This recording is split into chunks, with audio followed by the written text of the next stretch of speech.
Welcome everyone to the penultimate round of the FIDE World Cadets under 10 section girls happening in Almaty, Kazakhstan. On the left of your screen is Sharvaanica AS, who is in tremendous form. She scored 8 wins out of 9 rounds after losing her first game, and her opponent is Vanshika from Delhi, who's also played a great event, Pawn to D4 by Sharvaanica.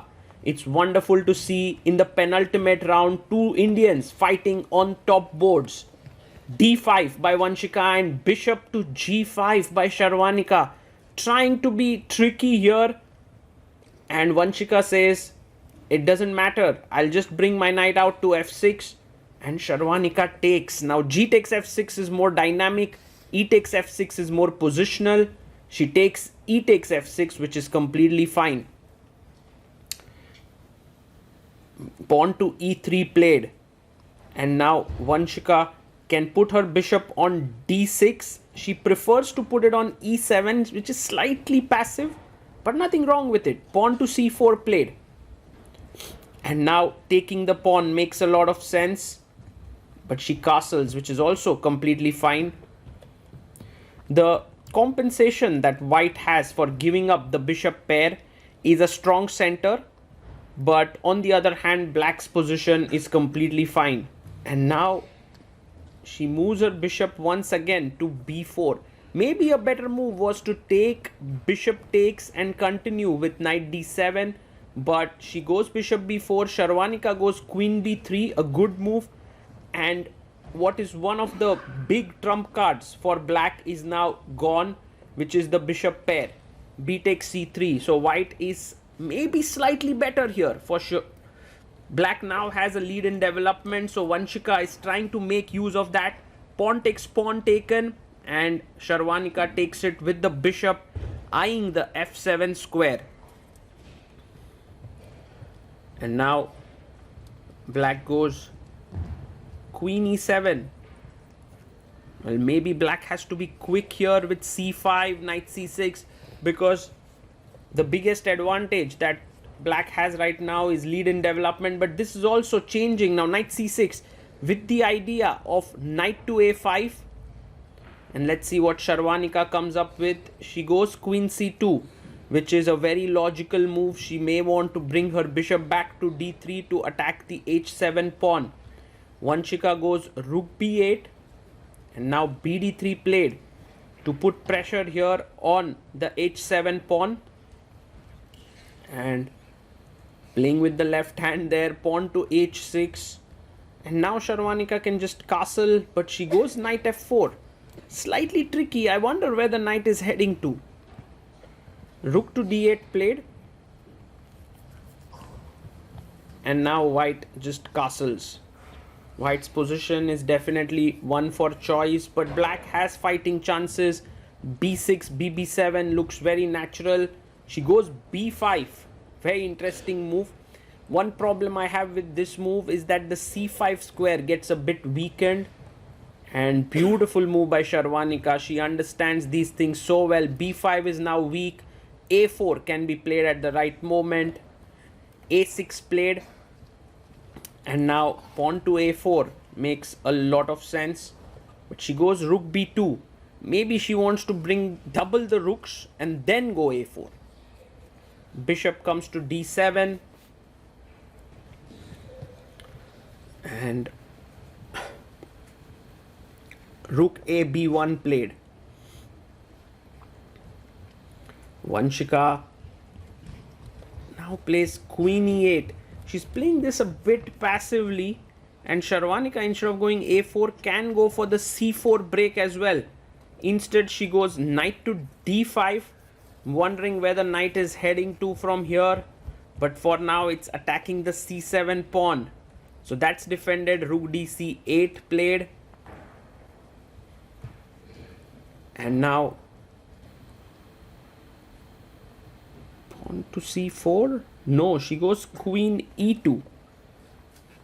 This is giving black a chance to get back into the game. Knight e7, trading off that active knight would be a good idea. But look at Vanshika. She goes knight to a5. And maybe she wants to play pawn to c6. Sharvaanica goes knight b4, attacking the pawn on a6. And now queen e6 is what is possible. Yes, she plays it. And now defending a6. Look at the time on the clock. Sharvaanica has 35 minutes. Vanshika down to just 9 minutes on the clock. Pawn to e4. Already black now has the initiative if she goes c5.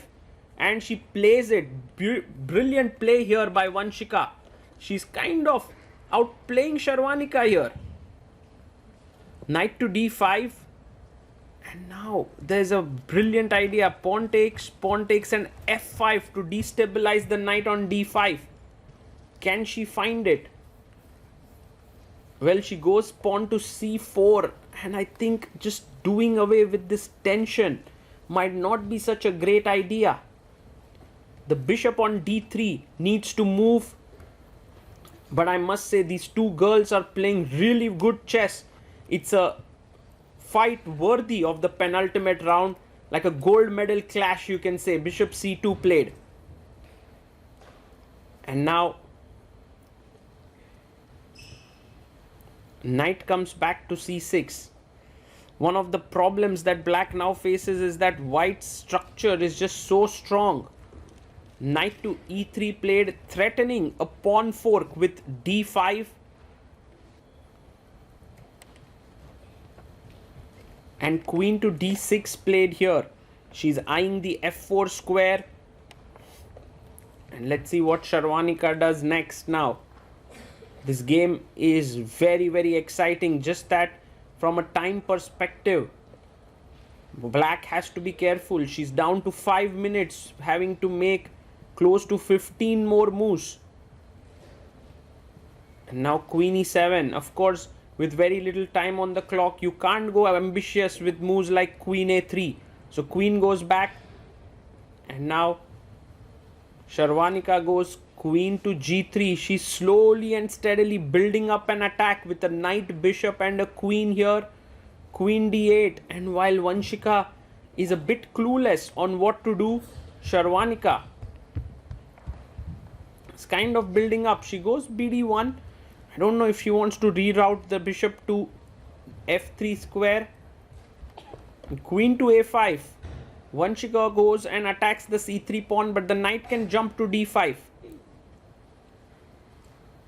Whoa, she goes knight c4. Wow, what a tactic here. She defends this, attacks the queen. If you take here, you can see the queen is eyeing this. Maybe taking is the best idea though. B takes c3, B takes c4 works. Somehow it's still equal. Vanshika takes it with just 20 seconds on the clock. And now you have to be careful. Rook takes b8. Take it with the knight. Take it with the knight so that when you take on b8 back, there is rook b8, queen a2 is hanging. Very good move by Vanshika. Rook b8, and now important to take on a2. And she's reaching out for the pawn. She does it. Excellent play under time pressure by the youngster. Queen takes a2 taken. Sharvaanica being pushed here to find the best moves. Rook takes c8.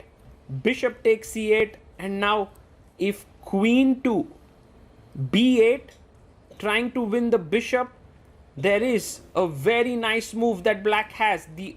Perhaps the only move in the position. Queen d2. And Vanshika finds it. Wow. What chess this is. Amazing. Now she's attacking the bishop and also threatening a mate in one, king h7. So even if you come back queen f5, that's not good enough. Queen takes c4 taken here. Queen takes d1. Queen f1. Sharvaanica comes back with the queen. And queen a4, maybe not the best move. She had to keep the queen active with d2 or c2. Well, she wanted to save her a6 pawn, and well, that should be an issue now. c4 pushed. White's pawns look faster. Queen c2 played, attacking the c4 pawn, e4 pawn. But Sharvaanica doesn't care. She pushes d5. She's using her opponent's time pressure to kind of try and win this. Queen takes e4, not a good move. You had to push your own pawn. Queen e4 and now queen d1, very important move. She goes d6, which is also fantastic. And what Sharvaanica is basically saying is, I just need one of these pawns to queen, not both. So even if you stop my d pawn, my c pawn will move forward. This is just brilliant endgame play by the youngster. Wow, what a game. c5 is a great move here. Will Sharvaanica find it? Yes, she does. c5. And the point is, after queen takes c5, you get back behind the d pawn. As we said, you only need one pawn to queen, not both. Queen takes c5 and now queen to d1. An excellent move there. Sharvaanica calculating it, finds it. Queen d1, threatening d7, d8. And once you get passive here, queen c8. Well, the 40 moves have been reached, but by this time the damage has already been done. Vanshika, who played so well, is now lost after d7. Queen comes and blocks on d8, but it is all over, guys. Now Sharvaanica can get her queen in. Queen d6, queen c6, queen c8, and it's over. Yes, she gets her queen in. And Vanshika realizes this, brings her king back in. But the problem is that Sharvaanica has seen one step ahead. Queen c6. What a beautiful move. Threatening. Queen c8. Vanshika goes king f8, and now a very important move to be found, which Sharvaanica instantly plays it. Queen c5, pushing the king away. If you go queen e7, I make a queen. So king g8 and now queen c8. Game is over. Sharvaanica is winning now. What a amazing endgame this has been. And now she wins the queen. Queen takes d8. And well, these youngsters, they play like super strong players. But one thing which is always very interesting for me is that they play until checkmate, you know. It's very interesting to see. Sharvaanica makes another queen, a4 pushed, and now queen d3 check. She's using losing no time in finishing this off. g4 played, king g5, and with this Sharvaanica will score 9 wins in a row. She has this ability to have incredible streaks. And there you see, it's mate in 1, queen h5, game over. Well, while Sharvaanica wins here, I must say kudos to Vanshika. She played really well. A handshake between these two youngsters and a smile on their face. They seem to be good friends of each other. And there you see, they are talking about the pawn queening there. But I'm pretty sure these two will go on to be top players of Indian chess in the years to come. Let's hear what Sharvaanica had to say after this victory. Hello everyone, we are joined by Sharvaanica after her penultimate round against Vanshika. She has won with the white pieces and is now leading the girls under 10 category, and she just have one more game to go tomorrow. Sharvaanica, what a wonderful game today. You managed to win. Yeah. How do you feel? I feel happy and I will win tomorrow round also. That's amazing confidence. I remember having this interview with you in your 4th round, and you had the same comment that you would win the rest. Yeah. And good to see you back on the leaderboard. And congratulations. Thank you. Yeah, have you played Vanshika before, or is it your first I time? played in Georgia, Okay. and I was like completely winning, and I just lost the game. And in the Georgia in second round, I just lost the game, and I just came bronze there. Okay. Okay. Did you come across the similar position somehow today? Yeah, today also the same position repeats. Okay. Could you please take us through the game? Yeah. So in this position, her last move is queen a5. The queen is on d8, so she played queen a5, and she's having like seconds, and I'm have like 30 minutes in this position, and they just take some time. And I just thought first, and I just thought to play knight d5, and after that I thought to play knight takes c4. This move I played in the game, and she take. I take on b8, and if she take with the rook, it is fine actually. Now knight b8, then queen b8, king h7, queen b2. Now I'm a pawn up, and here she's attacking these 2 pawns, so I just defend. Now I'm one pawn up, and she's having a weakness and double pawn, and I don't know, I think I will win this game. So, but in the game, the position was rook, and I just take, and she take, I take, and but in the game she take with knight. Sorry. So I just take with the rook. Now I thought queen takes a2, like that she also played queen takes a2. Here first I thought queen c7, then I think to play rook into c8, bishop into c8, and I played queen b8. If I just having already like background, I just cleared background weakness with h3. I don't have any problems in this position. I'm completely winning now, but because of the background, I just to go to the equal ending. Like now, queen into c8, king h7, and her threat is queen e1 mate and queen at d1. So I just take this pawn. So she take, and I just play queen f4. If she takes, this is winning, and the king is on into this magic box. And I just go king e1 or king f5, or I just started to push these 2 pawns. I'm winning. So, but in the game, I played queen f1, and she goes back, like she went queen a4, supporting this a6 pawn. I think here, and I played c4, and my aim is to promote these pawns. So she played queen c2.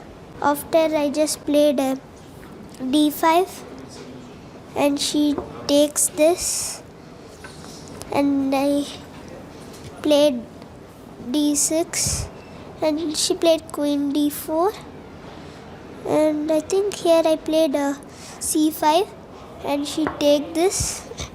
At this ending I was winning, and I just played queen d1, and she go queen c8, and I played d7, queen d8. Actually, I thought like queen b1 check, then queen b7 and queen c8, everything is same. But in the game, I played queen d6, and she played king g8. Now I feel so happy. Then I played queen c6.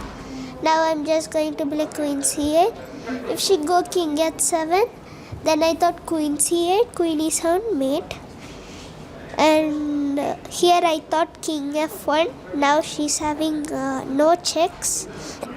And my threat is to queen, and however I have 2 queens, so I will, however she gives check, I just block with queen. So she played king g8. Now I played queen c6. She went king f8. Now this is completely winning. I play queen c5, king g8, queen c8, and she says that if king f8, she missed queen c5 and queen c8. She says that. Then I thought she will take, but she go king h7, and I just take it, and she go king g6, queen e7. No, I play queen e8, then f5, and I just put another queen, and she just pushed the pawn. At final, I play like queen d3, a4, and g4, king g5, queen takes f5, and I just mated like this. Perfect. Yeah. What a terrific resilience in action. It's great to see that you're back in the leaderboard, and now you're not co-leading. The second board got a draw. Yeah. So you are now the only leader in the category. And yeah, perfect. Thank you. Thanks for joining. Thank you.